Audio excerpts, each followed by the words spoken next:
Social and Emotional Learning, Pre-K and Kindergarten, Lesson 5, Being Flexible. Hi friends, and welcome back! We're on episode 5 of SEL-TV for Pre-K and Kindergarten friends on the Motivation Station.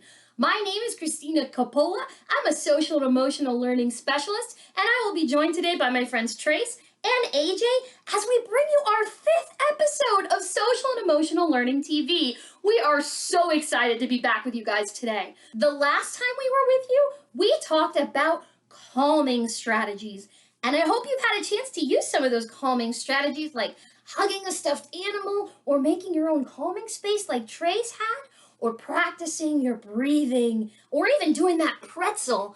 There were so many great ideas. I hope you had a chance to try them out. This episode, we're going to talk about being flexible. But before we do that, we always start our sessions with our mindfulness practice. Now remember, mindfulness is about paying attention to what is happening in the present moment, what's going on right now. And the best way to do that is to slow things down and to focus on your breathing. Mindfulness is great because it makes you better able to focus, to be in control of your body, and to learn new things. So let's go ahead and get started. For our mindfulness practice today, we are going to do Spider-Man breathing. Spider-Man is Trace's favorite superhero, so we thought he'd get a kick out of this one. So go ahead and get into our seated mountain. We're sitting crisscross, applesauce, nice and tall, like there's a piece of string holding your head up high. And for our Spider-Man breathing, we're going to get our fists like this, like we're ready to flex those muscles. And we're going to breathe in and bring our hands in. And when we breathe out, we're going to shoot those webs. Breathe in. Breathe out. Last one. Breathe in. And breathe out. Then we're going to put our webs up and say, I am super. I can do hard things. And I am going to have a great day. Psh, psh, psh. Let's go ahead and send it outside to me and Trace to show us how it's done.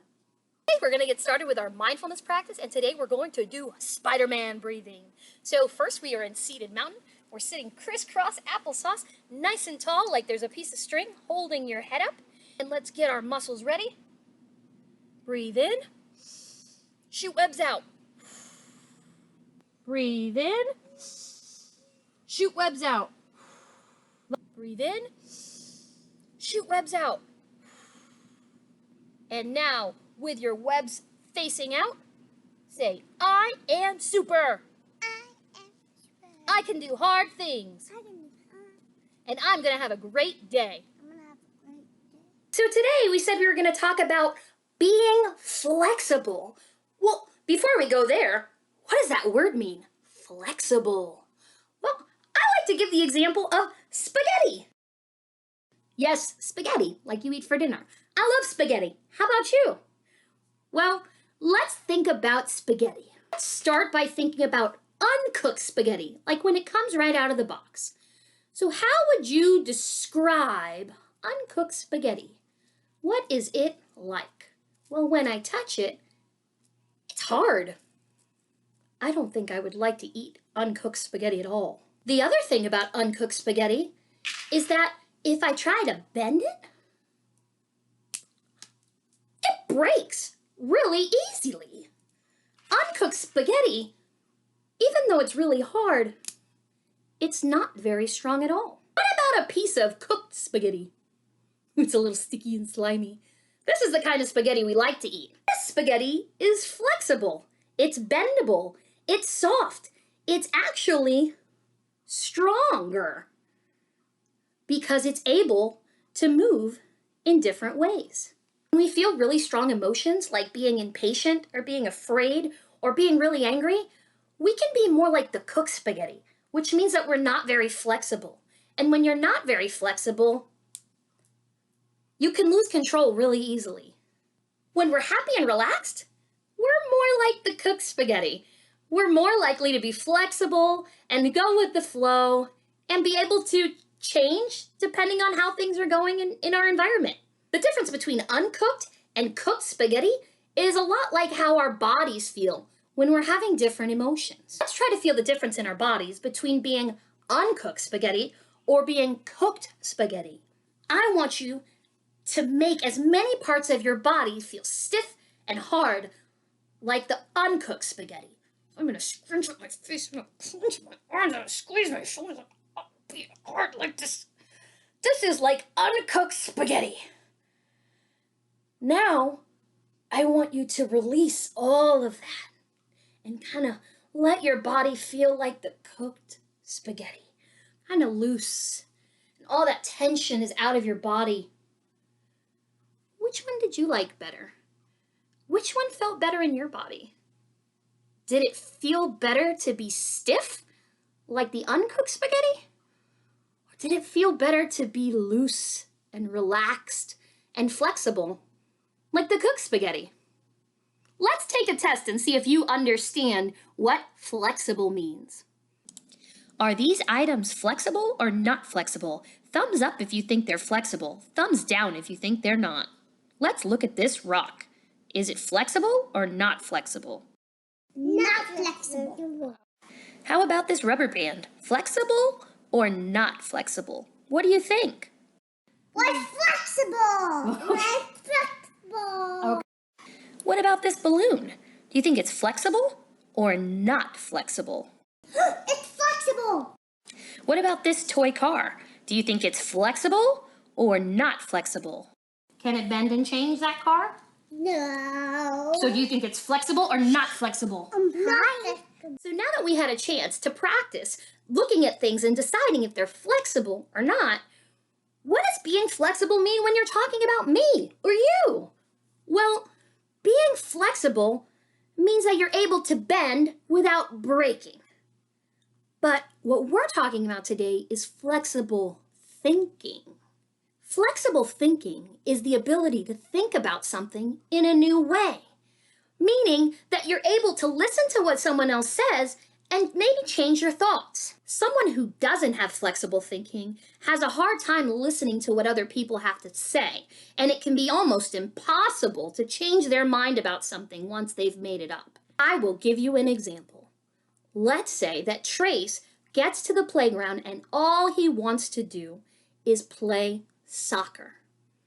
We pull up to the playground, we get out of the car, we look in the trunk, and we forgot the soccer ball.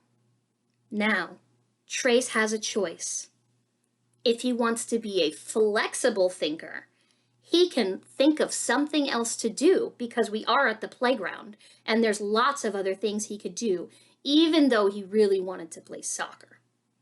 If Trace isn't a flexible thinker, then he could get really upset about playing soccer and decide that rather than try to find something else to do, he only wants to play soccer, and he might throw an all-out fit, refusing to even listen to the other kids at the playground if they have ideas about things they could play with Trace. You see how in that situation, Trace could miss out on having fun because he was so stuck on his idea that he wasn't able to listen to anyone else's. If we can be a flexible thinker, we can think of other ways to still have a good time, even when things don't go our way. But sometimes we get so stuck in our idea of what we wanted that we don't make room in our brains for the other ideas that sometimes could be just as, if not sometimes even more, fun. Flexible thinking can be really important in times like now, where we're having to deal with a lot of changes, and some of the things that we would really like to do aren't available. I would love to go to the beach right now, but the beaches are closed. And if I was an inflexible thinker, I could spend all day, every day, being really angry about not going to the beach. But because I like the beach so much, I try to surround myself with things that remind me of the beach, like this picture of the water behind me, and taking time to go outside and play in my kiddie pool, because at least it's water and sunshine. That's being a flexible thinker. A great way to practice being a flexible thinker is by playing the flexible thinking game. And it's a game you can play by yourself or with your family, but we're going to let you play it with us today. Here we go. Ladies and gentlemen, it's time for the flexible thinking game.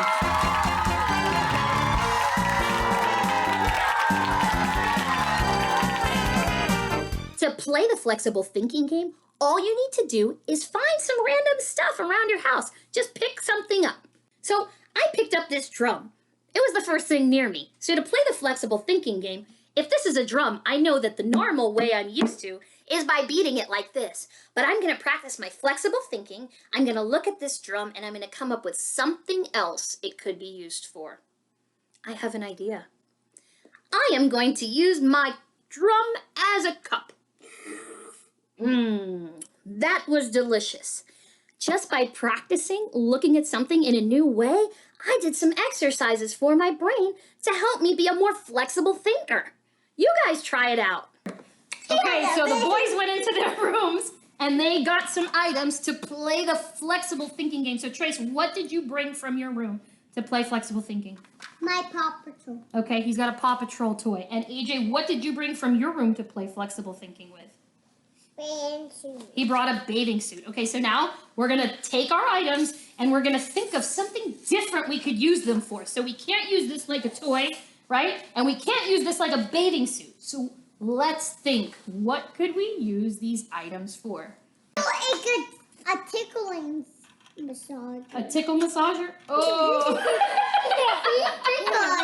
Tickle like a towel. Oh, to dry off. Okay, dry off Trace with that bathing suit.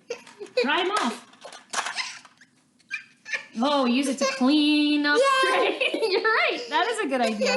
You guys are good at this game. So now to finish out our session, we're going to go back to our mindfulness practice and do our Spider-Man breathing. So we're sitting in seated mountain, crisscross applesauce, nice and tall like there's a piece of string, holding your head up. And let's get our muscles ready, Trace. Deep breath in. Shoot webs out. Deep breath in. Shoot webs out. Deep breath in. Shoot webs out. And now aim your webs. I am super. I am super. I can do hard things. And I am going to have a great day. Bye, guys. Bye. See you soon.